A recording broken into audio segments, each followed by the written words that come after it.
Hello, and welcome, my friends, to the next video in the Create Better Content series, where I show you how to tap into your creativity so that you never run out of content ideas again.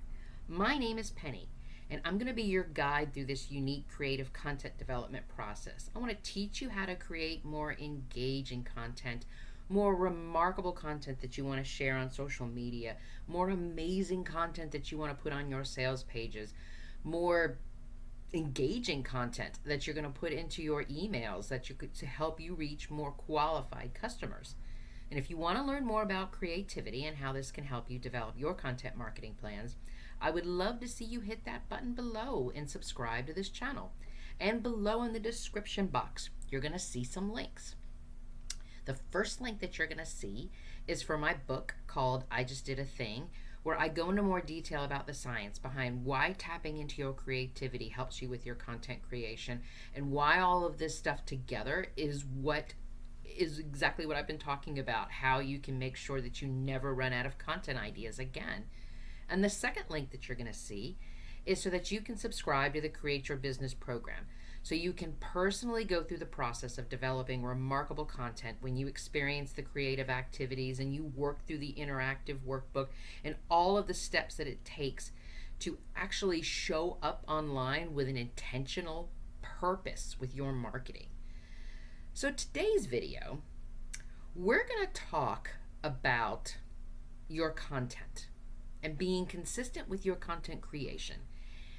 But I don't want to talk so much about the tips about what it takes to be consistent. What I want to talk about is something that I call content bottlenecks. It's the thing that's holding you back from being consistent. It's the thing or the things that's causing you the challenges with developing your content workflow process. It's the thing that's going to keep you on track with sharing your marketing messages. It's all of these things combined. And sometimes when we don't know what's working and we just keep moving forward and we don't know what's going on, it's a content bottleneck. And so that's what I want to talk about today. Because I want you to put yourself into this place. Have you ever found yourself just feeling stuck with your content creation?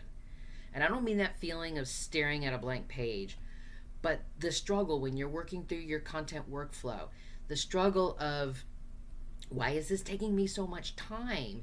And you just feel stuck. This is what I'm talking about with this content bottleneck. Because a content bottleneck happens when you want to deliver like a certain amount of content. And the bottleneck could be that you don't have the resources, like the tools or the help that can help you work through it. And so there becomes this balance, this ever-ending balance that we all experience between the content that you want to create and then the resources that are available to you. And it's just not adding up. And that's where the bottleneck issues turns into like a content workflow production problem. I mean, as business owners, we're constantly being pressured to consistently develop this content. Increase the number of social media platforms that we're on, where we're going to be sharing it, what we're going to be sharing. And it just feels like all the advice out there, it's like do more, be seen more. And to get there, we just know we need to increase the speed at which we're producing this content. So the content bottleneck shows up in these gaps, in these spaces between what we believe is the demand for the content and our ability to actually deliver this with the resources that are available to us. Because when you map out your content workflow and you take a look at it, you do a deep dive of the stages of the pieces of content, everything that you do when you're trying to reach people, so when you've got this content piece and it's everything from when you get it, the idea about the content itself, to creating it, to actually posting it, that's your content workflow process. And you look at the resources that you have available, and it could be people, you could have a VA, you could have an assistant, or it could be you and your time and looking at your schedule and what's going on with your day, and the tools.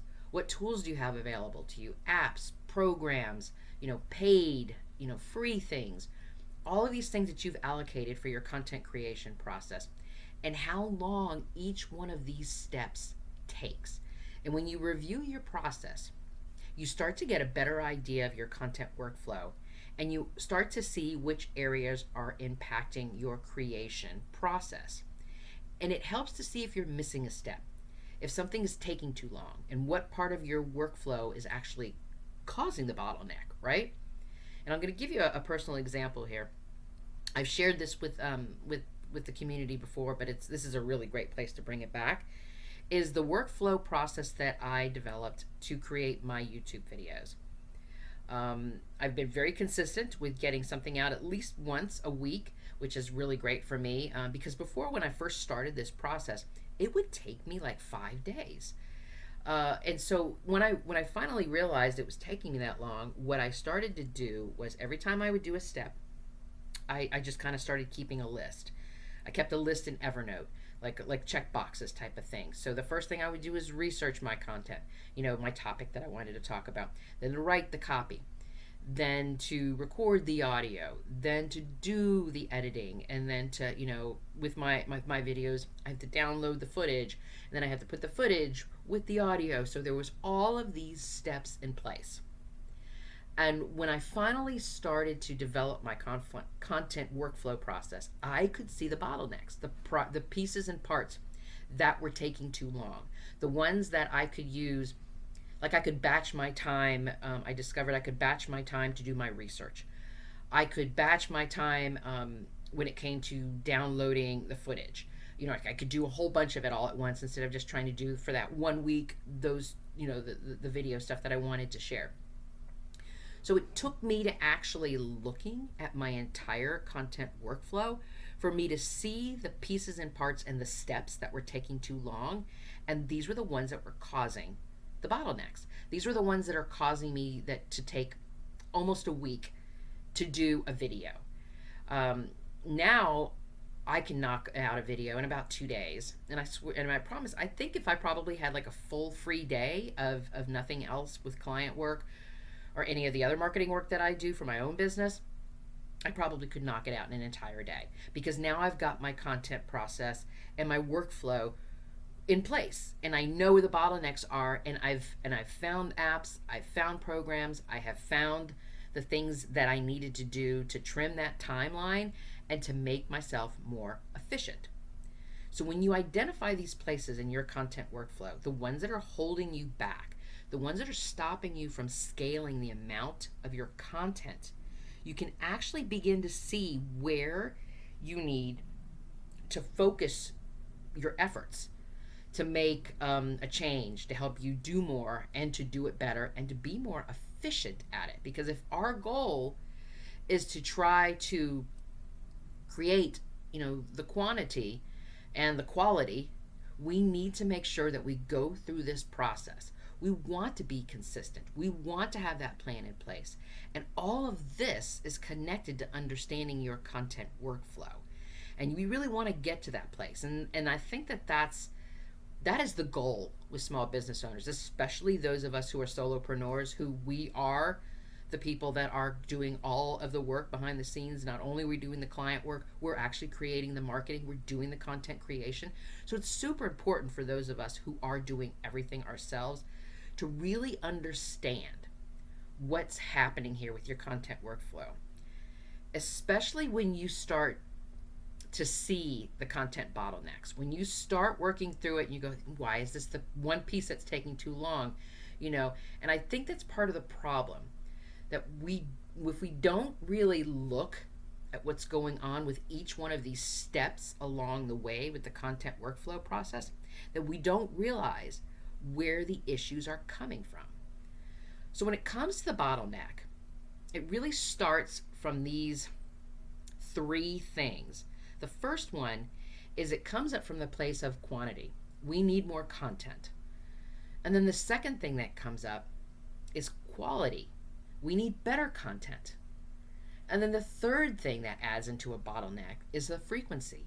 How can we do more, and be more in more places. And when we combine the quantity, quality, and frequency with our marketing plan, and we're just trying to do everything at once, we're trying to do as much as we can, we want to do quantity, we want to do quality, we want to be on there frequently, that's when these content bottlenecks are happening, because the demand for the content ends up exceeding your ability to deliver it. And it's that gap between the demand and your ability to deliver that content is where that bottleneck is happening. And so a lot of problems that are happening to us when we work through this is that it's like let me start that sentence over again. Because I think what it is there's a lot of problems that happen to us when we work through this, because we think we need the quantity, we need more content, we need quality, we need better content. Because now I'm just, if you're not just putting a whole bunch of stuff out there and it's not resonating with people and nobody's engaging it, so you think you need the frequency, you need to be in more places. We just think that we need to have all of these things in place. We need to do more, we need to be better, we need to be more frequent. And all of these things are happening around us. And because of our ability, and we only know what we know at that time, especially if you're just new to starting on a social platform and you still are trying to figure out the platform itself, or you're new to doing something like YouTube videos and you've never really edited a video before or done audio before. All of these things combined together is where this bottleneck is happening. And so what I want you to do is I want you to think about your content workflow. And I want you to think about how you can uncover these bottlenecks that are causing you some issues. So when you map it out, and of course, if you've never done this before, it's going to be so enlightening for you. And I mean, map this out. You can map this out with a piece of paper, and you can draw this thing out. You can map this thing out on a mind map. You can map this thing out in a Google Doc. You don't have to do anything fancy with this. Grab a napkin and sketch it out in front of you. However you do it, there's no right way, there's no wrong way, there's just your way. But I want you to do this, because if you've never done this before, you're going to start to see the problems. You're going to start to see where your issues are coming from when you start mapping out your workflow. You're going to be able to see the resources or the tools that are missing. And maybe it's just a simple balance between the content that you want to create and the resources that are available to you. And the math isn't mathing here, and they're just not adding up. And that, of course, is when that bottleneck happens. And when you have an awareness now, that you become aware that this is why this is taking me so long. This is why this is taking me so long to create these images. This is why it's taking me so long to do this. This is when we start to think about, okay, maybe there's a program out there that can help me. Maybe there's an app out there that can help me. We look at our workflow like a life cycle of your content. And when we think about the areas that are impacting it, you're going to see where maybe you're missing a step. Maybe this thing that's taking too long, maybe if I just use this app, me trying to do this all by hand and manually, and then I run it through this app and it takes 10 minutes, that's going to help me eliminate that bottleneck. Your analytics are going to be another place where you can take a look at that. So when you're looking at your content workflow, and I don't mean just your Google Analytics, I mean like the insights on the platforms that you're using. You can see what's working, because the bottleneck is there too online with the social media platforms. Because if you're forcing yourself to work on something or working in a platform and it's not working, and you have this information from your analytics, you can tell. You can tell what's resonating. You can tell what's not resonating. Is this a good place for you to be spending your time? And if it is a good place for you to be spending your time by looking at your analytics are also going to be able to give you all kinds of information to be able to determine, what contributes to good content. What is working, what is resonating. And if something is not resonating and you keep doing it over and over and over again, and now you're wondering why this isn't working, and then you look at your insights and they're just like, there's no engagement, nobody likes this type of content isn't working. Maybe it's the image. And that's when we look at the bottleneck within the post itself. Is it the image? Is it the copy? Is it the fact that you even forgot to put a call to action on there. Tell me, give me your email address, or give me your website, give me your, DM me, or whatever the call to action is going to be. That's a bottleneck too. That when we keep trying to do something over and over and over again, and we don't realize that it's not working, that's also causing us a bottleneck with our content creation. So I want you to think about that. So when we're looking at our content workflow, but we're also going to start studying some of our analytics, not just their Google analytics, but the insights on the platforms as well. Because I want you to be able to look at your content, and I want you to be able to see if it's contributing to, maybe even a future bottleneck. Am I trying to do too much and trying to be too many places too quickly before I've even got a workflow process in place? So if you know it's working and you know it's not helping you, it's going to help you make better decisions. And the other thing that's so great about this process is when you actually take the time to look at your workflow and to look at the insights and to see what's working and what's not working, it's going to give you evidence. It's going to give you numbers. It's going to give you data. Those insights are going to give you really great data. And actually, in a weird kind of sort of way, it could push back on any of that FOMO, fear of missing out, thinking, I've got to be on this program. I've got to be on this program. If it's not working, it's not working. The data's telling you it's not working. And so that's another form of a bottleneck, where we think that we should be this place and we think we should do this, and we're trying to force ourselves to be here. And we really shouldn't, because the numbers are telling us that these are not our customers. This is not where our ideal clients are hanging out. So I want you to think about this as you are reviewing what it takes for you to stay consistent. Because how would it feel to start the month knowing that you already know exactly what you're going to be talking about that month? You know what topic, you know your themes, you know your promotions. You know going into the month what you need to be doing and how you can do this. And how you can do this and be more effective and efficient with your time. I always say effective and efficiency go hand in hand. They are cousins and they love hanging out with each other. So I want you to take your time thinking about your content workflow and look at those bottlenecks that are causing you problems. Because what you need to do is you need to start shifting and unlearning and then relearning and breaking and then recreating this process.